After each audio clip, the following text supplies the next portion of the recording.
clap? Oh, wait. I wasn't ready for that. Okay, try it again. 3, 2, 1, clap. All right. Perfect. All right. Hello, everyone. Welcome to Two LPs in a Pod. This is a pod with two LPs. Me and my longtime friend, Shawn, we pick a theme, and then we pick an album each, and we talk about those two albums, and along the way, we always go on some random musical tangents. Shawn, how are you doing?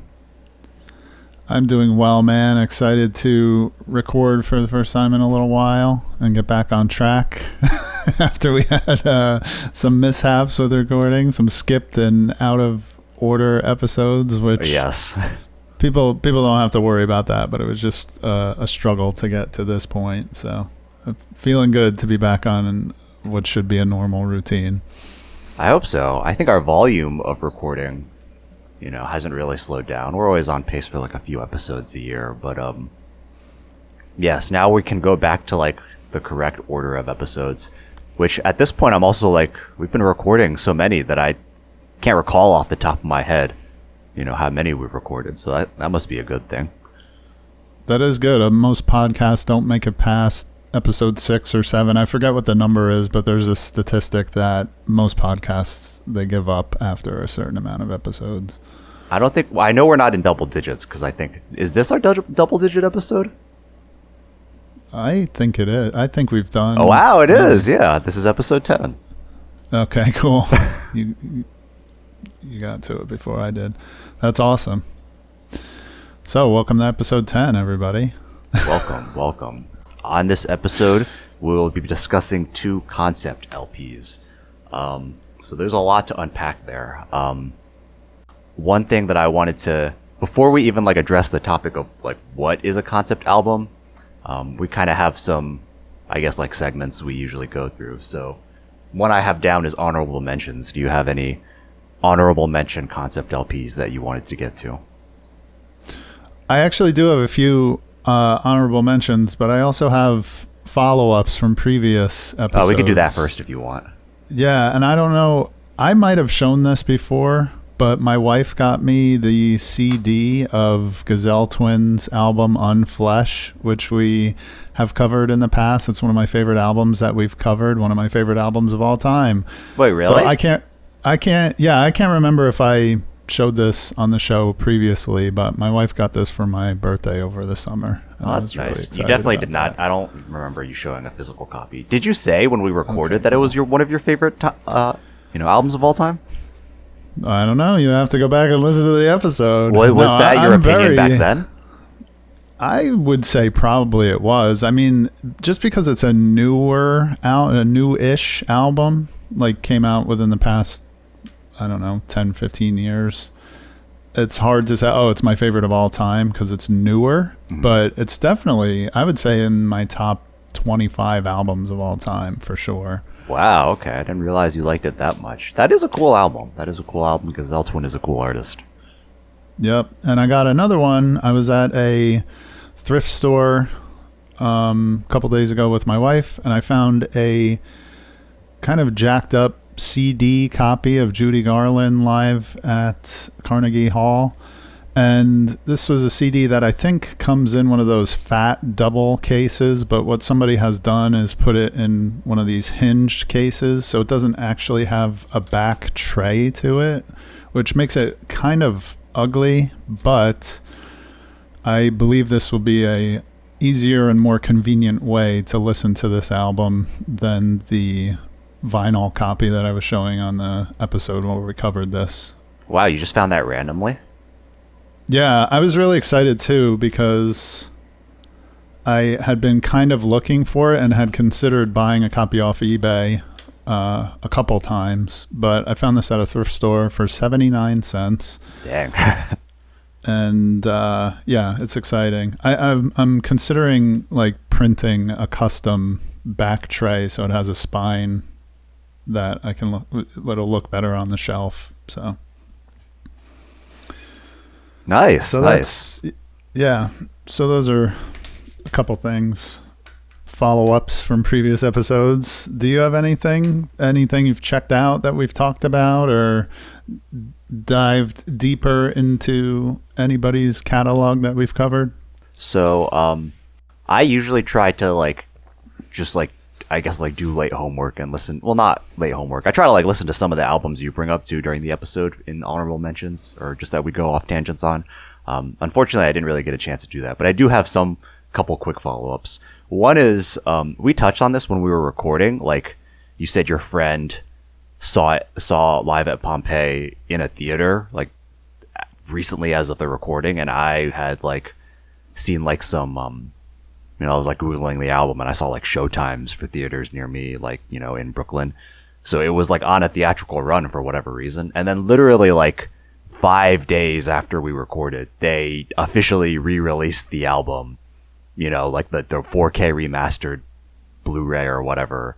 And also the album was available on streaming with a new album art. So that was just very coincidental timing.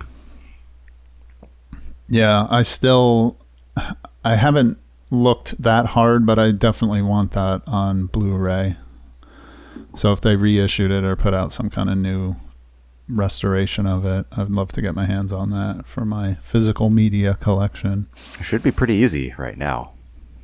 Yeah. So were you able to catch it in a theater or no? Oh, no. I just thought it was funny. I just wanted to bring that up, that it was funny timing that we happened to pick that album and it was relevant. Yeah. And then the other thing, follow up from a previous episode, I think I messaged you. I saw Pelican live, which is so funny because you recommended that band to me in this show, but they weren't even we probably spent 5 minutes talking about them. They weren't one of the LPs we picked for an episode. I just happened to listen to them. I like them. I probably wouldn't have gone out of my way to see them on that specific day, but I have a friend that I go to a lot of metal shows with, and we just hadn't hung out in a while. So I was yeah, let's go to this Pelican show. They're just fucking playing in some small venue in Brooklyn, or some medium venue in Brooklyn. It was a great time. That's awesome. I'm glad I made that recommendation. They're a band I always tell people to check out if they like guitars or yeah, it's definitely a lot of guitar rock worship. Yeah. So that's awesome, dude. So yes, thank you. But that's all I have for previous episodes. Cool. Well, I think then we can move into honorable mentions at this point. I have 3. Do you want me to go first? You can go first.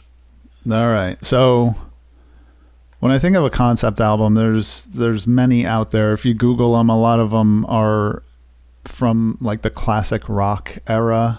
And one that I have that is from the 70s is Animals by Pink Floyd. Yeah, I was going to mention that. And I feel like that's kind of obligatory that I mention that because it's one of my favorite albums of all time. And it's an album that I grew up with. I, have loved it since I was a kid, listening to it in my dad's collection. And still to this day, one of my favorite albums. And it's just a strange album with esoteric political references from England from the 70s, from that era, personified as different animals, pigs, dog, and sheep. So very Animal Farm inspired. Yeah, absolutely. So that I felt like I had to mention that one. Another one I have is an album called Gizmodery by an artist known as Self, which is it's a project that started as a band, but eventually just became one dude, and a very underrated artist, by the way, and I would recommend. Yeah, I don't know who this is. All of the albums. So he did an album called Gizmodery, which allegedly is recorded entirely with toy instruments and toys that make sounds. That's funny. And it's actually a really good album with a lot of bangers. And what's interesting is that's not actually my favorite album by them. My favorite album from Self is called Breakfast. It's called Breakfast with Girls. And it actually has apparently 3 songs that were cut from Gizmodery. So you still get that experimental toy stuff but only like a little bit of it. So I think it serves the album a little bit better. But that's a great underrated artist, and both those albums are really good. And then the last one, this one's kind of a monolithic kind of art piece that I think any music fan should experience at least once from start to finish, even though it's, I think, over 6 hours long, if I remember correctly.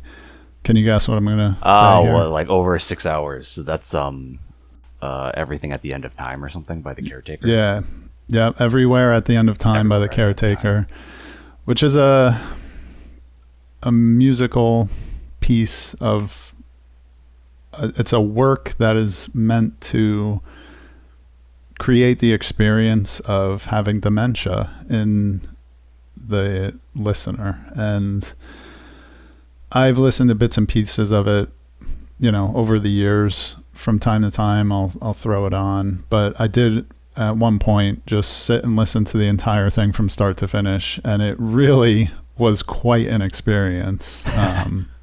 It's hard to put into words, but it was very, very moving, especially towards the end. There's some stuff, I won't spoil what goes on, and I'll admit, like, during the middle, there's these long swaths of just noise and static that can get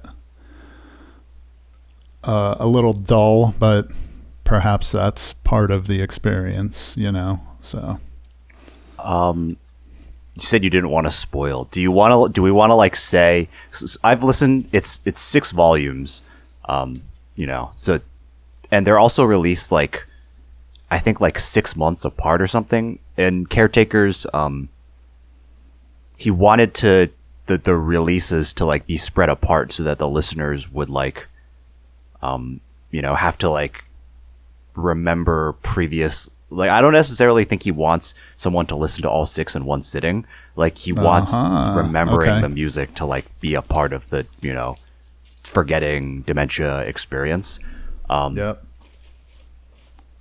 So I've listened to the first. No, well, I am actually trying to. This is it's funny. I totally forgot about this when thinking about honorable mentions. Like, it's a very unique experience. Did you want to like say what the genre is or anything? Oh, yeah, sure. It starts off as like big band or like ballroom music. Yeah, it's from like the turn 20s of the 20th century. Music. Yeah. So, and I don't think that's a spoiler. And it's very interesting because at the time when I first heard it, I thought it was sample based, but he actually wrote all those pieces. Oh, so really? Oh, I didn't know that. I thought he sampled it as well. Yeah. But yeah, I think that like I've listened to the first volume, and honestly, like I'm a little like scared to like listen to more because it's like sad. Like the first volume is like 20s ballroom, and like that's like music that our grandparents listened to. Like, so like to like step into like their shoes almost and try to like remember the music you used to enjoy. And then, you can kind of imagine as the volumes continue, you were mentioning there's like large swaths with just like noise. It becomes, like blurrier and blurrier. It's a little like devastating, honestly. Like, I don't know how far I'm going to get. Yeah, that's a good way to put it. Devastating. Yeah. I don't want to say too much more. Yeah, that's fair. Good Rex. Those are your honorable mentions. Yes, sir. How about yourself? I did want to add on. You mentioned Gizmadri by itself, who I'm not aware of, but I have heard that concept before. There's probably a handful of artists that have done that kind of thing. Like, oh, let's make an album with only this sounds produced with this item or something. I mean, there's a genre called music. It's French, like musique concrète or musique concrète, where it's literally like. I guess it's sampling, you could call it, like music made with non-musical instruments. There's an electronic duo called Matmos, who I'm honestly not crazy about them, but they're pretty prolific and big in the underground electronic scene. They have an album where they did all of the sounds like via a laundry machine, and then another one where they have like they did all the sounds with like plastic. So not necessarily like toys, but okay. you know, like plastic items. I thought you were going to say something else because there is a album by a duo who recorded themselves having sex and sampled all the sounds of that and made an album about it, an album of it. So I thought that's where you were going, and I forget what that one's called. But, oh God, I kind of like, if you can find that out later, I would love to know because I have a morbid curiosity now. Definitely. When we talk about those kind of albums, though, Meow the Jewels comes to mind. Would you consider that a concept album? That's an interesting question. I guess not really, because it's like a shtick on an already existing album. Like it's more like a gimmick than a concept. I guess that brings up another question. What's the difference between a gimmick and a concept? All right, let me give my last honorable mention, and then we'll get into this.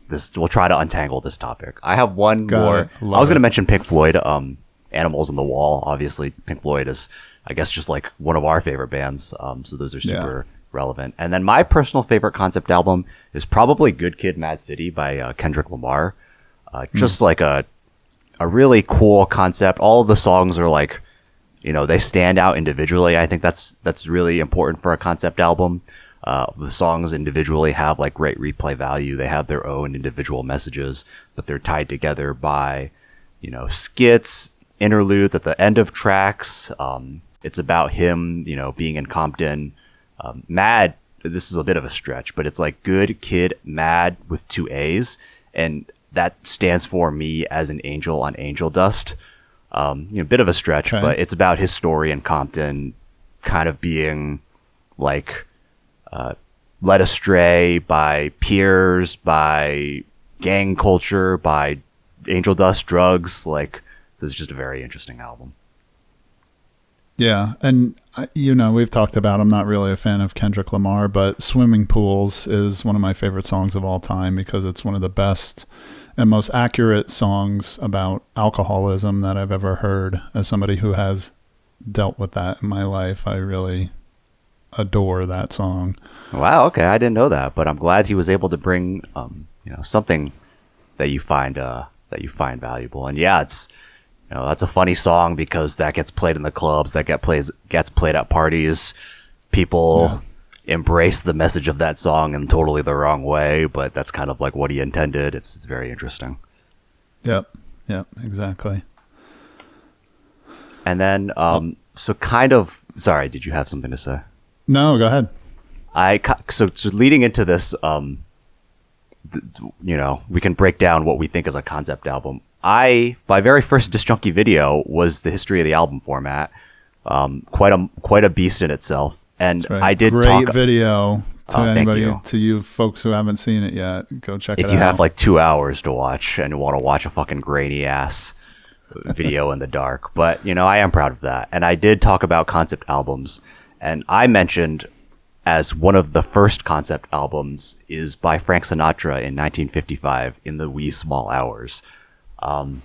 Which is an album, all of the songs are about failed relationships and not kind of depression. Like, I don't think that was as much of a topic in the 50s, but like, you know, he's just like lamenting all of like the failures in his life and like unrequited love and stuff like that. But there's actually an even earlier example, which I don't know how I missed, but apparently there's an album from 1940 by Woody Guthrie called Dust Bowl Ballads, which is just like an album dealing with like about how the American people were affected by the Dust Bowl in the 30s. So, you know, that's a concept album.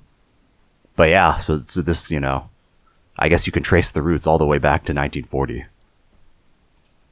That's awesome. I can't help but give a shout out to our old friend John Walker, who he's the one who recommended the Voivod album that we covered to me. And In the Wee Small Hours of the Night is his favorite album of all time. So shout out to John Walker, yeah.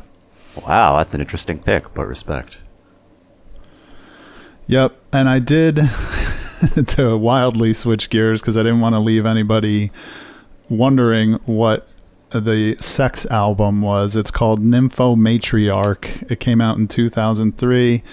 This album is composed entirely out of recording anal and oral sex, straightforward copulation, and microphone insertion. Microphone insertion? Oh God. Oh. Golly. It's a collaboration between some of those words.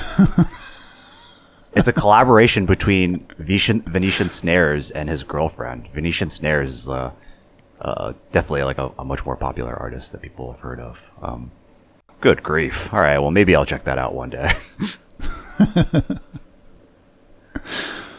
Yeah. So, some concepts are better than others, I guess you can say. Okay, so I would say that some concept albums are more conceptual than others. I think a concept album is up to, it's almost like what do you consider art? Like if someone makes something and they call it art, then sure, it's art. If someone releases an album and calls it a concept album, then sure, it's a concept album. In my interpretation, like I have a pretty loose interpretation of what counts as a concept album. I think I agree with you. I think of three things when I think of a concept album. Number one is those kind of gimmicky things that we were talking about. Are they using toys, or they're using just one kind of instrument or whatever? Did they record it through a boom box?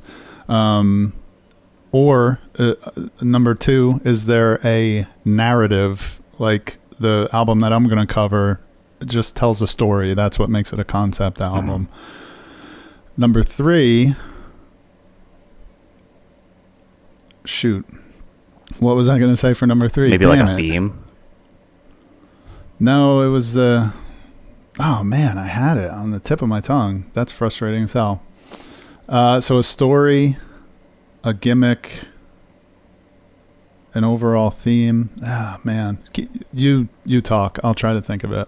I wouldn't have thought of the gimmick one. I would have thought of, I think a story, or like a narrative is the most, probably what comes to mind first when people think of a concept album.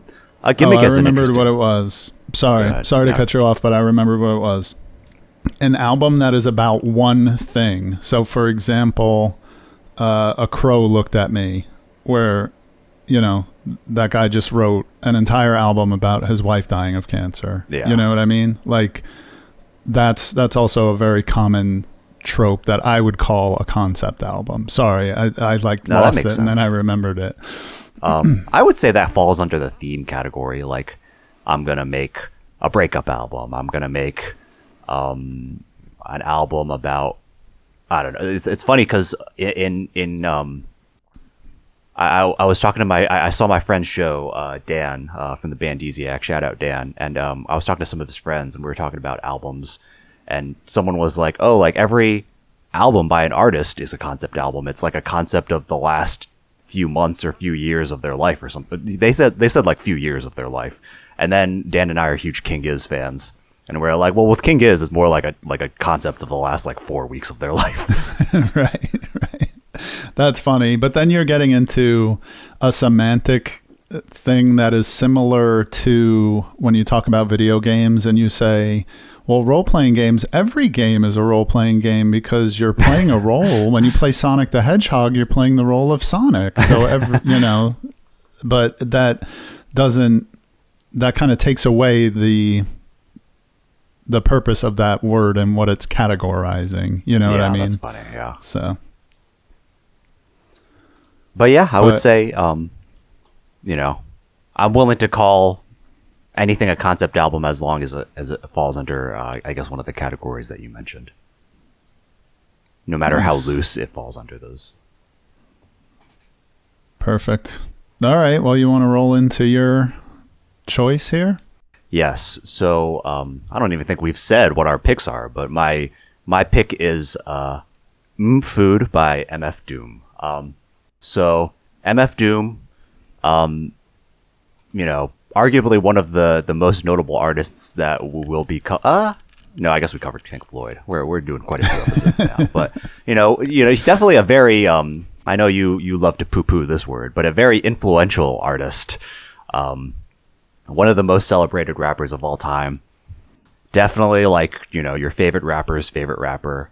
You know, rest in peace, rest in power. I remember when he passed away in 2020, a lot of prominent rappers, you know, modern rappers were lamenting his death and singing his praises. Plenty of rappers that you might not even necessarily think were influenced by him. He really was like a visionary rapper.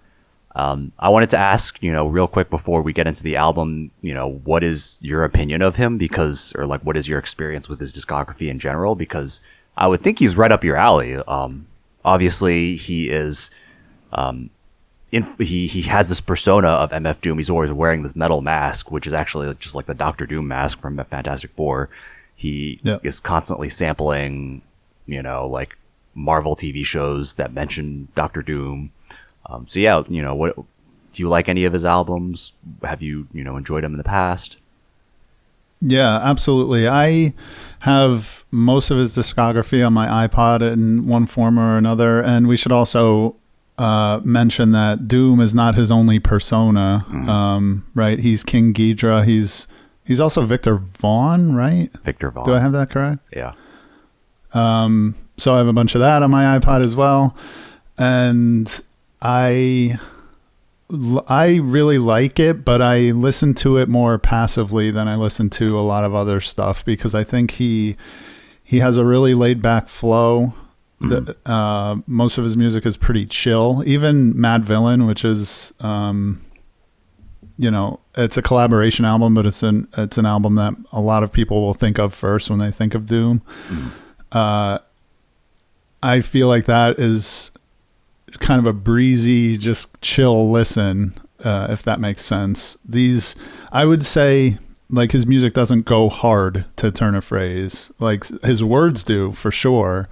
But especially when listening to Food or Operation Doomsday, this isn't the kind of stuff that's going to make you bang your head, if that makes sense. Yeah, he doesn't release, like, you know, dance floor bangers. I think some of the beats on, like, what's the song on Mad Villain? Raid, featuring MAD. That sample with like the stuttering piano, like, that's a really, like, great sample. Maybe not bang your head, but like you could bob your head very aggressively to some of these beats. Okay. Yeah, so I've been listening to Doom for a long time, just never in a way that I would be like, oh, he's one of my favorites of all time. But when I'm in the mood for it, it definitely hits in that way. But I tend to like music that's more catchy, poppy, energetic, and like really wants to hit me. You know what I mean? And this is all just more laid back, chill. Like, I would say almost his entire catalog is.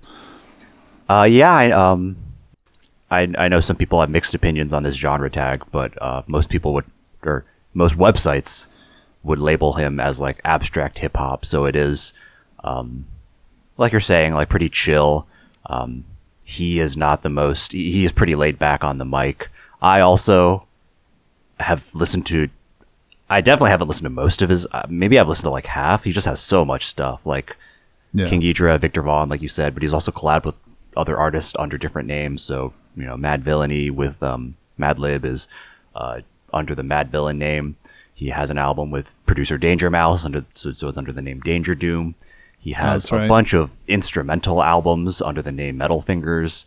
He has like 2 albums with Czarface. So he's quite a prolific rapper. And yeah, I definitely, like, there's some songs I go back to all the time, but I wouldn't call him like my favorite rapper of all time or anything, but I definitely respect the impact that he's had. All right, so awesome. Yes. So on to Food. Speaking of all of the, like, the stuff he's done, and it's actually for an artist as prolific and impactful as him, it's actually pretty, like, confusing to, like, unravel his discography. I would say Food is a pretty good place to start. It's I think technically his second solo studio album, but even that is, like, difficult to, you know, to pin down. But he, ironically, both of the albums we picked were released in 2004. So this was released in 2004. It's actually released in the same year as Mad Villainy as well. So he really just, like, dropped two of the arguably greatest hip hop albums of all time in 1 year, and then was like, okay, I'll chill out after this. It's a concept album in that all of the songs and track titles are about food, which I just think is so like clever. Like, it's in a sense a gimmick to pick one of the categories you had, but I just think he does it in such a clever way. Like, first off, food, like, everyone knows what food is. Like, that's such a universal like thing and simple thing to like make a concept album about. And I think what's so clever about it is he like brings to light like the number, just like the sheer volume of like food double entendres that just exist that we like take for granted. Like, in concept, an album about food could be corny, but he actually does it so well that it's like, not corny at all. Or like an album about food could be half baked, but he does, he like executes it so flawlessly that like it's just like such a knock out of the park. So I think, you just like put this on, maybe you have to like listen to it a little bit more closely. You probably, to pick up on all the references, but even just like the names of the tracks are, he's referencing like having beef raps, like rap, like that's obviously like a big part of the hip hop culture. He has like this 4-track run from Poop Putt Platter to Fig Leaf Bicarbonate, where he's not rapping, so they're kind of instrumental. But one thing that MF Doom is always doing is he's like doing a lot of like samples of like cartoon shows or like like skits or like stuff like that. So a lot of like food references. Like there's one line where it's like I don't know, it's like from some TV skit or something. And he's like, oh, like I got a really stressful day and I really, really need some food, something healthy like beets. So, it's like instrumental tracks with hip hop beats, but, the reference is like the sample is about like, the fucking root vegetable. There's a sample where there's like an FDA or like a USDA scientist like talking about like edible wrappers. So like obviously he's like referencing like, eating the competition, eating other rappers. So it's just all like super fun references like that it's just so like, it's so creative with such a flexible idea. So yeah, what do you think about this album? Yeah, I like it a lot. I like the I think Deep Fried Friends is my favorite track on this, and I frequently put that song on That's playlists. a good song, yeah. Yeah, I like that one a lot. It's funny you said that songs about food could go into corny territory, so I'd like to commend MF Doom for making an album about food and joining the ranks of Weird Al Yankovic and Willis Allen Ramsey as artists who can write songs about food and have them not be corny. There you go. But yeah, I like this. I wish I could have listened to it more. Like I said, I'm familiar with this album. I've listened to it a million times, but to prepare for this podcast, I only listened to it like 3 or 4 times. And because I don't find it super catchy, and because I'm not like a rap lyric analyst like some people are, like I bet you could find some cool YouTube videos where they like color code the lyrics on the screen. I don't know if you ever watch those kind of videos, but I like going down that rabbit hole every once in a while. That he's really doing some intricate and clever stuff. And that's kind of his thing. That's why people love him. But for me, it's more just a chill listening experience. And I do love catching all the little samples. I like the one you were referencing with the guy, a good healthy meal. Like I like that track a lot. It's very fun and kind of silly in a good way. So, yeah, I like this album a lot. Yeah, silly is a good word to describe the album, but like I think that's what he wants the album to be felt as, like he's using all these cartoon samples. He is a great rapper. Like you were saying, you can definitely find videos of him or videos like fucking nerds like breaking down his rhyme schemes, which I really enjoy. If you sit down and just like, I actually only listened to this like a couple times in preparation for the episode as well, because I have listened to this like probably a dozen times before that. And I was trying to like, read through the lyrics. He has great rhyme schemes. He's a line from Con Carne where he says, "A bizarre phenomenon is your armor on. Take your cash, karma, or break your fast. Ramadan, transaction, drama. Oh, come on." Like, really, like, creative wordplay and, like, the way he will carry a rhyme through multiple bars or, like, start a new rhyme in the middle of a bar. He definitely, like, he had a great pen game, as hip-hop fans say, so... and one more thing that I like about the album is that even though, Deep Fried Friends is a good song, but that's not, what is a deep fried friend? Like, that's not a true food reference in my opinion. But the song itself is not, outside of that title track, it's really just about friends. It's about like relationships and like sometimes, having to navigate relationships and like maybe being a bit like reclusive, just trying to like keep people in your life like at the right distance. That has nothing to do with food. So it's not like the concept is overbearing. He like gives himself space throughout the album to like explore other topics. Of course, there's a lot of just like samples of, like Spider-Man, the Spider-Man show and like Fantastic Four. And like, it's just talking about Doctor Doom and like how he has like evil plans to take over the world. Nothing about food there. Like, I think he lets his personality shine and uses like the very flexible topic of food, as a vessel to like show off his skills. I love it. Very well put there. Do you have this on vinyl? I don't have this one physically. Usually I try to buy or otherwise acquire everything we cover, but this one's a little pricey on either vinyl or CD, so I haven't been able to pick it up yet. I don't own any Doom on physical copy, but that's interesting. That he's quite a popular artist, so I'm sure maybe if you like hit up a record store and go in the used section, you might be able to find him. Yeah, that's a good call. That's most of my notes. Did you have anything else you wanted to add?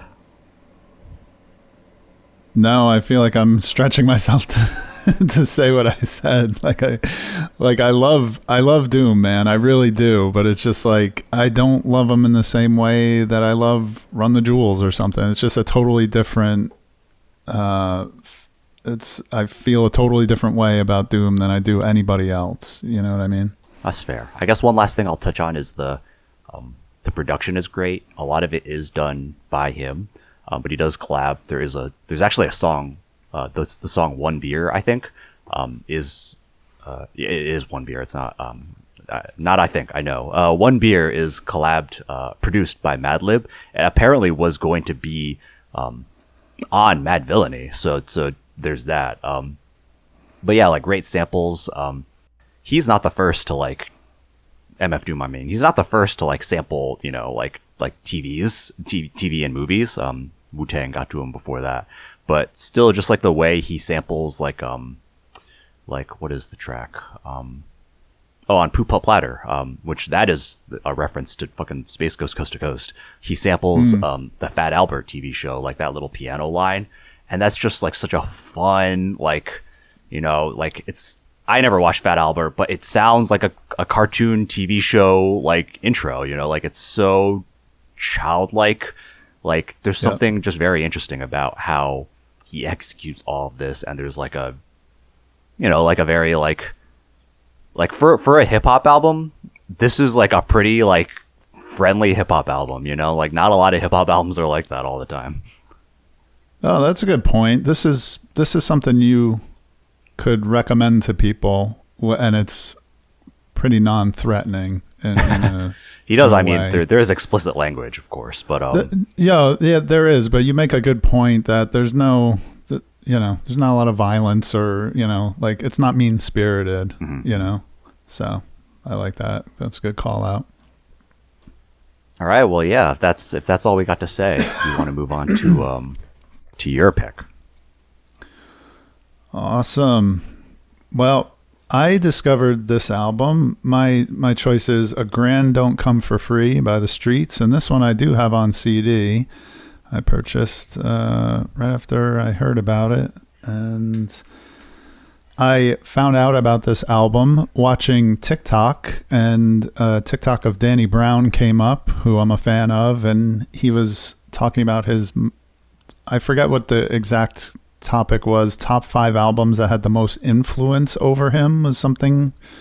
It was something to that effect. So he was talking about Cypress Hill and Korn and stuff that he's talked about a lot before. But I think he had this as his number 1, like, most influential album, A Grand Don't Come for Free by the Streets. And I said, holy smoke, I need to hear whatever this is if Danny Brown says it's his most influential album. So I remember at the time I pulled it up on Spotify and listened to about 20 seconds of the first song, and I was like, what the hell is it? Like, I couldn't get into it at first. But then I took the time to just set aside time to sit and listen to it, because I know it tells like a narrative story. And then I got the CD, and I've listened to it many times since then. But for you, I believe you were also unfamiliar with this artist. Is that true? Yes. So in the last episode, which we usually don't do, we told each other about the albums that we were going to do for this episode, because we had the topic lined up already. And you had actually recommended this album to me, I think last year. And I actually had listened to it when you recommended it to me. Like, you know, like we do the show, but we still like send each other random music recs that are outside of the show. Yeah. So I hadn't heard of The Streets before, but I did listen to this album before you even like suggested it for the show. Okay. I will also say I haven't listened to any other Streets or Mike Skinner me material. Neither. This is the only thing I've heard by him so far. So, yeah. So this album is considered a rap opera or a spoken word opera, which is a kind of a spin on the rock opera, which is a form of a concept album, like the Tommy by The Who is an example. Or what's the Green Day, American Idiot? Yeah. So what is really strange about this album, and what put me off of it when I first heard it, is his delivery. It's very spoken word. It's very poetic. It's not always on the beat. And sometimes he just sounds like he's talking. And so it's not, I wouldn't say it's like even rap music. Like, yes, certainly there's times where he's rapping and it's rhyming, but I don't think of this as a hip hop album. It's almost like a movie to me. Like, it's a audio movie, and the music is all over the place as far as the backing music. Like, the first song is very symphonic, movie soundtrack sounding, but then there's other electronic, there's R&B, pop music. So, and it tells a story of a dude who he has $1,000 that he loses, and his TV's broken, and he has to return a DVD to the video store. And he's also trying to romance a character named Simone. So Simone is the topic of a lot of the songs, and his trials and tribulations, his relationship with her. So there's a lot of stuff going on, and one of my great regrets is that the lyrics to this thing are not like easily accessible, and they're not printed in the CD here. I was really hoping they would be, because a lot of it goes by pretty fast. But on Wikipedia, there's a pretty good breakdown of what is actually happening in the narrative. So you can find the lyrics on Genius. I was reading along when I listened last night. Yeah. I hate that website because it's such a ad-ridden, like, it's just one of those shitty websites that's hard to use. You know I just have like an ad blocker set up, but outside, like, if you can get over that, then the website definitely provides value. Yeah, that's fair enough. Cool. So, what were your first impressions of this? How did you like it. So I didn't want to spoil things since I had listened to this, even in like when you brought it up in the last episode. Yeah. And I have a similar opinion as what you said when you like listened to it for the first time. I really wasn't crazy about it, unfortunately. I think there's a couple things. One is, you're right, that the spoken word aspect of it is definitely, it's like slam poetry, and it's very, that kind of thing is very hit or miss for me. Sometimes I don't like the execution. I don't think the energy matches like the music sometimes, but there are cases where I like it, and usually the music is more laid back. I like, I don't know if you know the rapper Z Loopers. He actually sounds pretty similar to Danny Brown. Like he has a very similar vocal inflection. But he's, it's like more, I guess musically he doesn't really sound like this, but he is like just like doing spoken word and like rapping over like most of the time pretty chill beats.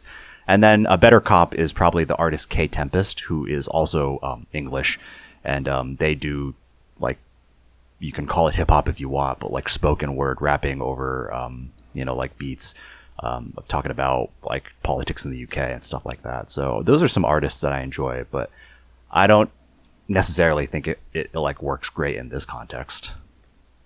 Okay, that's fair enough. I had the opposite reaction so you had a bad first impression and it kind of stuck with you. You ended up not liking it. I completely turned around on it and I love this album. So let me tell you a few of the reasons why. I actually love it because it's so weird. And what put me off of it at first is one of the things that I love about it now. Like when you turn on that first track, which is called It Was Supposed to Be So Easy, and he comes on the mic, it was supposed to be so easy. And it's just so weird. The music's so weird. Like his first line of the album is so weird. It's like, what the frick am I listening to? But then there are these little glimpses of catchy hooks throughout this album, even through all his spoken word, his word delivery, slam poetry, whatever you want to call it.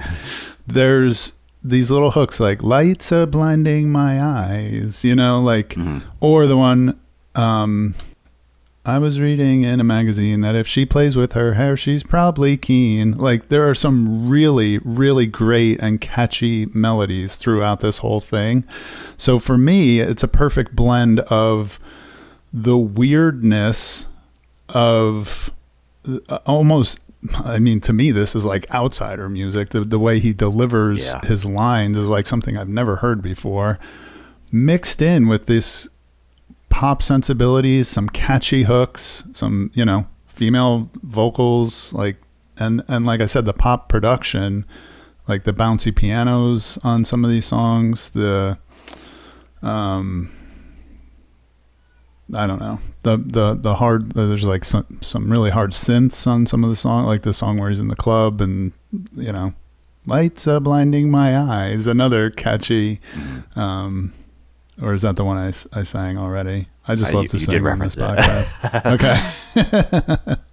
And then the other thing that I love about this album is the song that or the story that it tells is just a great, funny, fun story. Like there's a part where he tries to bet on the football matches. I do like that song. The beat on that song is pretty cool. Yeah. But then actually the last song, I remember the first time I listened to this front to back, sat down with my CD player and just undivided attention listened to the whole thing. And by the end, when he has the repair guy take apart his TV and he finds the $1,000, spoiler, I found it very uplifting and I got like emotional. Like I got welled up. Wow. Like, I thought it was so awesome that he found the money. Well, it's funny because with the last song, he actually like gives two possible endings to the story, which I did think that was like a unique way to close it. And one of the endings, he does find the $1,000, but in the other ending, he just fucking like gets in a fist fight with the TV repairman. Yeah, that is very true. I like the happy ending, of course. Like, that's what I'm referring to. But yeah, that's another like just cool inventive thing that he did with this. So yeah, I really love this album, and I always recommend it. Like, dude, I am starting to realize that I really like the weird stuff. Like, That's I good. love Death. I love Death's Dynamic Shroud. They're probably one of my favorite artists going. I've been listening to. I've been trying to seek out like this like weird noisy pop stuff like MIA, or I was listening to Sky Ferreira's album Nighttime My Time, which is about to get a reissue of the vinyl, which is really cool. And there's nothing like super special about that album. It's just really good, like weird noisy pop music. But this is weird in a way that is so unique and cool that it's not just weird because it's noisy or it's weird mashed up samples like Death's Dynamic Shroud. This is a real work of art to me in that it's a very well laid out story that traverses like many different emotions, many different musical genres. And I just love how the story comes together with the weird delivery. So I think the things that you maybe didn't like about it was what I really ended up like latching on to and loving about this album. And I could see in a big way where it influenced Danny Brown for sure. Yeah, so I mean, I definitely respect how unique the album is. And I generally like weird music as well, but sometimes it has to be the right kind of weird. I think this doesn't. I do want to listen to it. I was planning on listening to it again after this recording to see how you might be able to influence my opinion. But I definitely respect how just like MF Doom, Mike Skinner goes like all in on this album. Every song narratively like moves forward the story of him fucking losing $1,000 quid.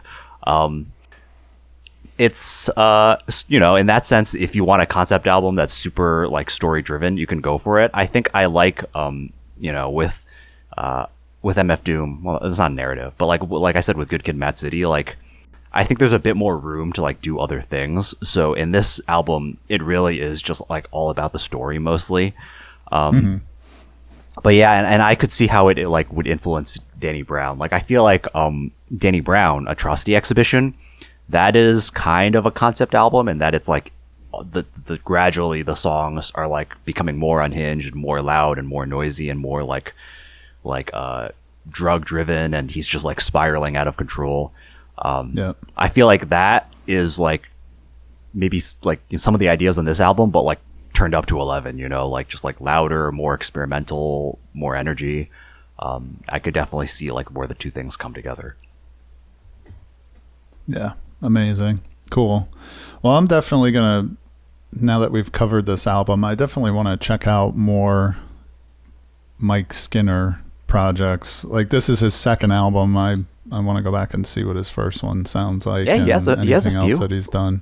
And I think he released an album as recently as like a couple of years ago, so he's still doing his thing. That's awesome. Yeah, I don't know why. Sometimes when we cover an artist or an album on the show, I don't bother listening to any of their other stuff.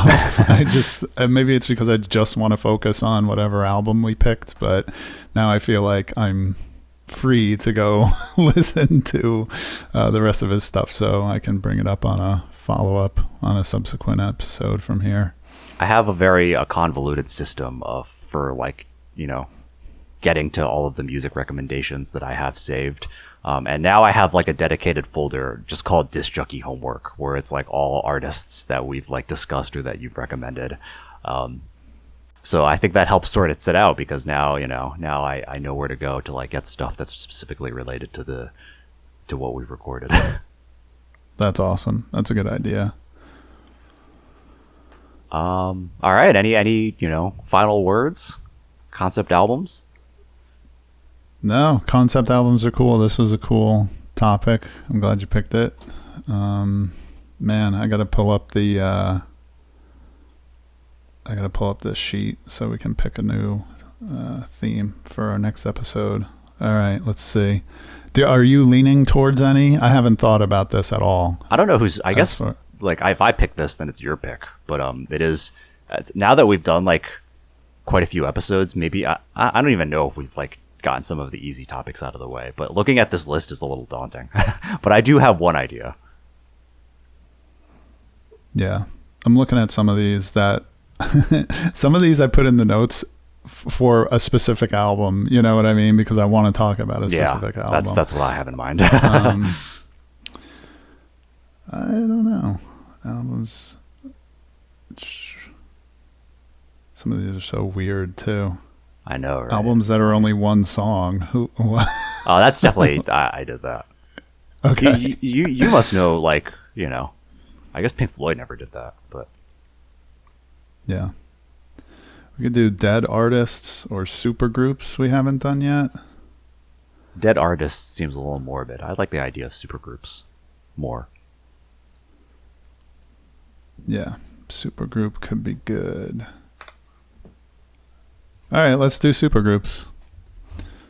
2 supergroup albums. Dang, I'm gonna have to. It's funny because we're getting into the territory of albums. Like, yeah, you can Google what a concept album is, or like Google, you know, all-time best concept albums, but you're not gonna find like a definitive list. Like, I get, you know, anyone can call something a concept album. So, I guess in theory, you could anyone could call any group a supergroup. So, you know, a little bit up to interpretation. Yeah, and even when I Googled best concept albums, everywhere at the end of time was not mentioned on anybody, and it's like that's one of the greatest concept albums of all time. That's fun. Yeah, it's like one that's of the biggest definitely a concept concepts of all album. time. But you know, maybe because of the fact that it's 6 albums, like it like escapes the easy categorization. Yeah, that's fair. Well, supergroups, I'll have to dig a little. This may be a controversial pick, but I always thought Fugazi could be considered a supergroup, so they're an easy fallback if I can't think of anything else. I'll just pick my favorite Fugazi album as an excuse to talk about them. You know, it's funny. You recommended Fugazi, you know, all the way back when we were like, you know, working together at the Pound, and I listened to them a little bit, but I have never revisited them. And I was just thinking about them the other day. I definitely need to get back to them. Yeah. Well, maybe you will if I pick them as my super group, but I don't know. I got to do a little research and see if I can come up with something more clever. Some of them still like I listened to an album last year by this band called the Mesthetics, and Joe Laley and Brendan Canty are in that band. That's a pretty cool band. I hadn't heard of that. That's awesome. It's like an experimental rock, like weird jazz type band. They have a few albums. Oh, very cool. Thanks for telling me about that. You're welcome. All right. Awesome. So 2 supergroup albums, and that's a wrap. Love it. All right. Well, thank you guys for tuning in. Thank you for listening. If you have any concept albums you think we should check out, please let us know. You know, commenting and liking if you enjoyed is super helpful. So thanks so much. And we'll see you on the next episode. Peace.